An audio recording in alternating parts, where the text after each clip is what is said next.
I paid off my parents' debt in secret. Then they cut me out of the will. I thought I was doing the right thing, saving the family home, keeping the lights on, covering bills they were too proud to admit they couldn't afford. They called me a blessing, the rock, their responsible son. But when the will was read after my dad passed, I wasn't even mentioned. Everything went to my brother, the one who vanished for 5 years and showed up just in time to collect. I used to think that if I just worked hard enough, saved long enough, and stayed quiet enough, things would eventually balance out. That someone, anyone, in my family would finally look at me and say, "You did good, Aaron." So when I finally stood in the doorway of my first house, my house, I thought maybe, just maybe, this would be the moment. I'd spent years building toward it. The long shifts, the roommates, the hand-me-down car that coughed like a smoker every morning. Every time I said no to a night out, it was for this. I bought that house alone, with no cosigner, no family help, no borrowed dollar. I sent the group text with shaky hands. "Housewarming this Saturday. I'll cook. Come see the dream I've been chasing." I imagined laughter echoing off the empty walls, the smell of lasagna, my dad inspecting the crown molding while pretending not to be impressed. I even bought a bottle of wine for my mom, the one she used to sip while saying, "You're our responsible one, Aaron." Saturday came. The lasagna baked. The lights were perfect. The doorbell never rang. At first, I thought maybe traffic was bad or someone got lost. I checked my phone, scrolled through the group chat. Nothing. Then I saw it. A new thread. Photos of my sister Tessa, standing beside her shiny new car. Captions flooded in. "Proud of you, baby. Hard work pays off. Dinner at Applebee's to celebrate." I just stared at the screen. My food cooled while their emojis and exclamation points filled the room like static. I didn't even have the energy to be angry. It wasn't new. It was just sharper this time. Like I'd been promised a bandage and got a knife instead. I sat at my kitchen island, the hum of the refrigerator filling the silence where their voices should have been. The house felt too big, too still. Every sound was mine alone. The creak of the chair, the faint pop of cooling lasagna, the clock ticking toward a night that wasn't going to happen. Then my phone buzzed. "Call me," my dad texted. No sorry, no explanation, just an order, like always. I stared at it for a minute before answering. "Where are you?" he said, his tone halfway between disappointment and control. "I'm home," I said quietly. He sighed, like I'd inconvenienced him somehow. "We need to talk. Tomorrow." I said okay, but what I meant was sure. Let's play the same game again. The one where they forget me, then remind me who's really in charge. When I hung up, I walked through each room. Bare walls, secondhand furniture, the echo of something almost sacred. I realized this wasn't just a house. It was a line in the sand. They hadn't come because they couldn't celebrate something they didn't control. That night, I poured myself a glass of the wine I'd bought for my mom. I toasted to an empty room and whispered, "You're home, Aaron." For the first time, the silence didn't hurt. It warned me. The next morning, I woke up in a house that still smelled faintly of disappointment and garlic. The lasagna sat untouched in the fridge, like evidence of a crime no one cared to solve. My dad's demand, "We need to talk," hung in the air like humidity. But I didn't rush to call him back. I just sat with the quiet, the kind that doesn't ask for permission. As I looked around, I started seeing the house as more than a place. It was a spreadsheet come to life. Every wall, every tile, every appliance had a number behind it. Down payments, loan approvals, insurance quotes. I'd tracked it all, the way I'd always tracked everything for everyone else. When I was 14, my parents started charging me rent. "It'll teach you responsibility," Dad said, handing me a crumpled envelope like it was a life lesson. But the money never went into savings for college. It went toward bills, takeout, and Tessa's cheer uniforms. I didn't question it then. I thought that's what responsible sons did. Kept the family boat afloat, no matter who drilled the holes. By the time I turned 20, I was the designated backup plan. When Tessa overdrew her account, I helped her learn about overdraft fees. When Mom's car battery died, I stepped up like a real man. When Dad's transmission blew, I showed what family means. Every favor came with a pat on the back that somehow felt like a leash tightening. And the irony? They loved to tell everyone how independent I was. Our Aaron's got his life together, they'd brag.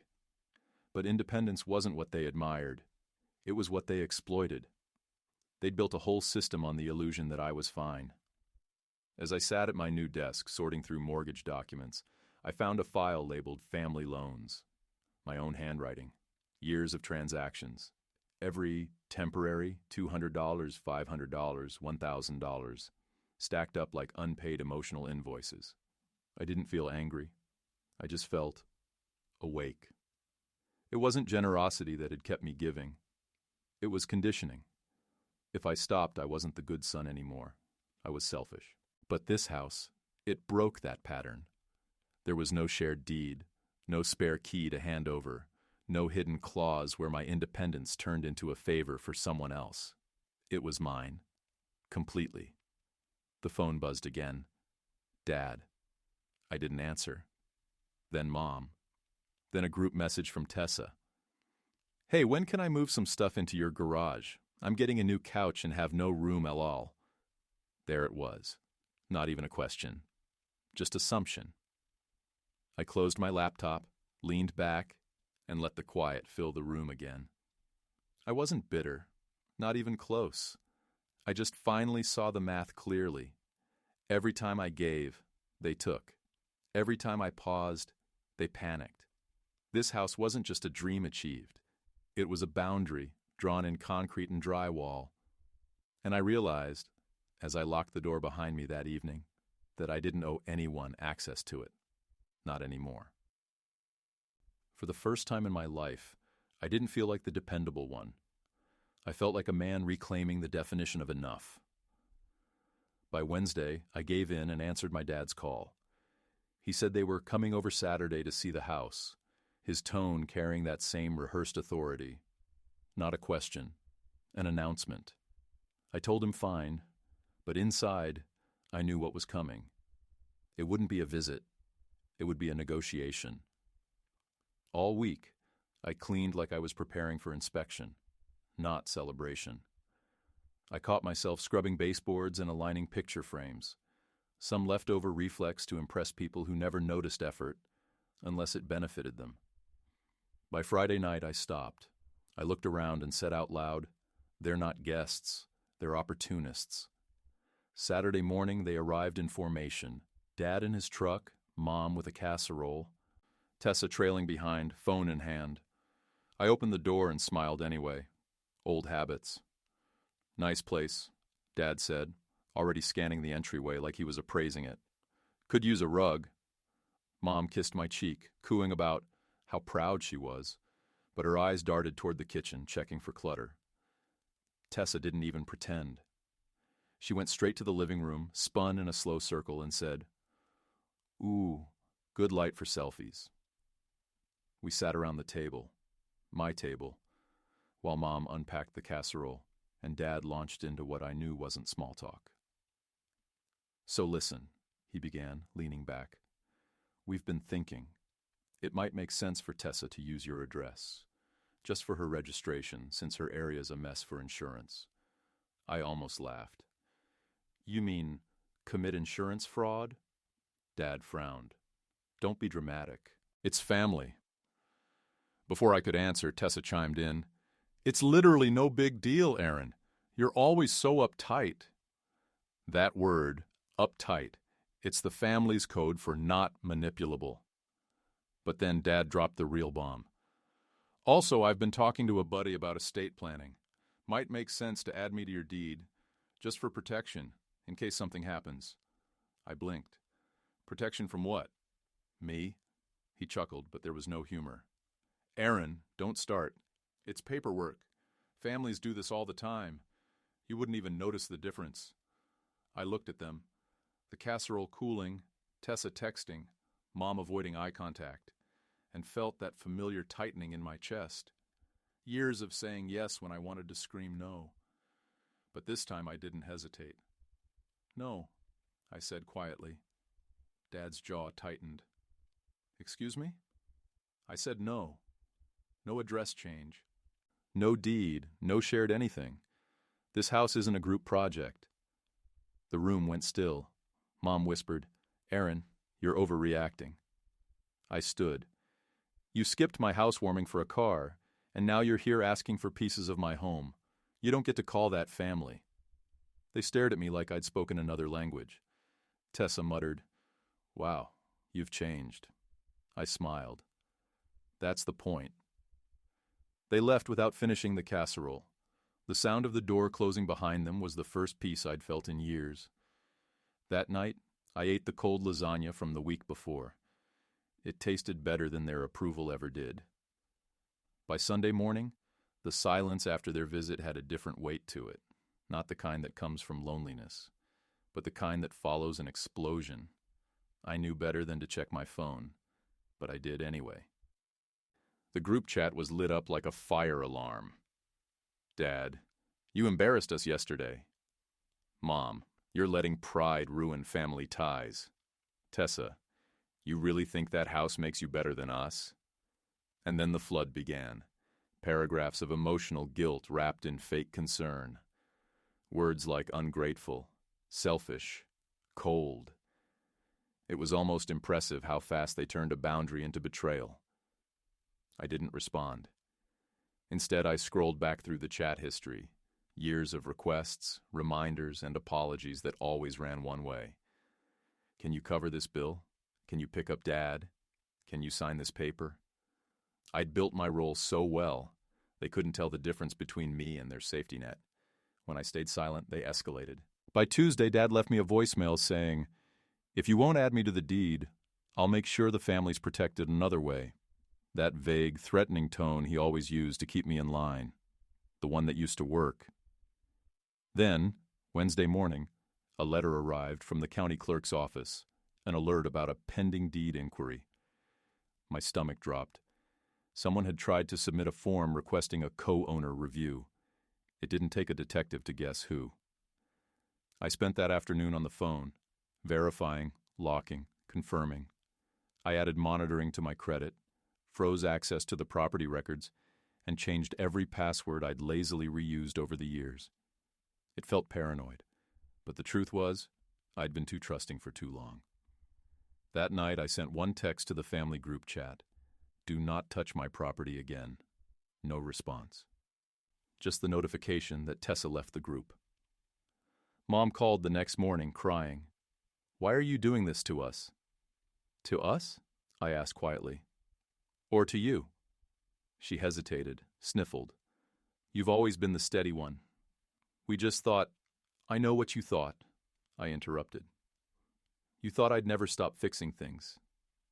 When she hung up, I stood in my kitchen staring at the locks, at the deed framed on the counter, at the quiet, bright walls. It hit me that my entire life had been a tug-of-war where I was the only one holding the rope. That night, I replaced the front door lock, then the garage code, then the mailbox key. I wasn't just securing a house. I was unlearning obedience. And for the first time, I didn't feel scared of their anger. I felt scared of how easy it had been for them to assume I didn't have a right to say no. The messages slowed by the end of the week, replaced by one-liners meant to twist the knife. "Enjoy being alone, Aaron." But they were wrong about that. The silence wasn't punishment anymore. It was freedom echoing through the walls of a house no one could take from me. The next 2 weeks felt like living under quiet siege. My phone stayed on Do Not Disturb, but their attempts still found ways through the cracks. Calls from blocked numbers, emails sent with new addresses, even a letter from Dad's lawyer friend trying to sound official. Each one landed like a test. Would I flinch? Would I cave? I didn't. Instead, I turned my focus to the one thing I could control: documentation. Every voicemail, every message, Every petty attempt to rewrite ownership of my life, I logged it. Folders, screenshots, timestamps. It wasn't revenge. It was insurance against history repeating itself. My father tried another move. He filled out a half-complete affidavit of interest form and submitted it to the county records office. Luckily, the clerk recognized the inconsistency and called me directly. I thanked her, hung up, and just sat there for a minute, staring at my phone. It was surreal, realizing your family would rather forge your belonging than face your independence. That night I walked through my house, room by room, making a checklist. Windows secured, lock codes changed, cameras synced. It wasn't about paranoia anymore, it was about peace through preparedness. Then came the group email. Family meeting. Saturday, 4 p.m. Mandatory. The subject line alone made my stomach tighten. Mandatory. Like I still worked for them. Like my adulthood was an extension of their control. For a split second, I considered going, if only to finally say everything I'd swallowed over the years. But deep down, I knew what that meeting was. It wasn't reconciliation. It was an ambush disguised as intervention. So I didn't go. At 4:05, my phone buzzed nonstop. Messages poured in. Coward, ungrateful, we tried, you've changed. And they were right. I had changed. I wasn't standing in the shadow of their need anymore. Instead, I was in my backyard, trimming the overgrown hedges I'd been too busy to touch. The sun hit the side of the house just right, catching the windows in a soft reflection. For the first time, I saw my home as something alive, something growing. Inside, my email pinged again. Dad's lawyer friend. Your attendance was expected. Failure to participate may result in family consequences. I laughed out loud, the kind of laugh that comes from exhaustion turning into clarity. That night I sent one reply. Any future communication goes through an actual attorney. Not a friend, not a threat, not me. Then I muted every thread, deleted every backup chat, and took a long shower under the steady rhythm of running water. When I went to bed, I looked around my room and realized I finally trusted my own space again. They could stage meetings, fabricate emergencies, or drown in their own drama. But none of it mattered if I didn't open the door. The siege was ending, not because they gave up, but because I stopped engaging in the war. By early spring, the silence had settled into something I could breathe in without guilt. My phone barely lit up anymore, except for work calls or the occasional check-in from the few friends who'd watched me unravel and rebuild. The family group chat was a graveyard. No new messages since my last no. It should have felt lonely. It didn't. I started building a life inside the quiet. Small routines. Coffee on the back porch. Morning runs past the lemon trees 2 streets over. A Saturday ritual of fixing one thing around the house. My space began to feel lived in, not guarded. Then one morning I got an idea. I was tired of that untouched dining table. Tired of the way it had become a symbol of absence. So I decided to host again, just not for them. I invited co-workers, my neighbor Mr. Sanchez, and a few friends from the gym. I made chili, poured drinks, played music that actually made me smile. When people arrived, they came with laughter, not expectations. They noticed the little things, the smell of fresh paint, the framed photos, the warmth in the lighting. No one asked for favors. No one hinted at ownership. They just showed up. And that, showing up, hit me harder than I expected. Because that's all I'd ever wanted from my family. To be seen, not used. The night was loud and imperfect.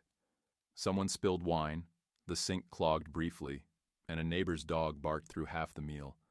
But it was real. It was human. And it was mine.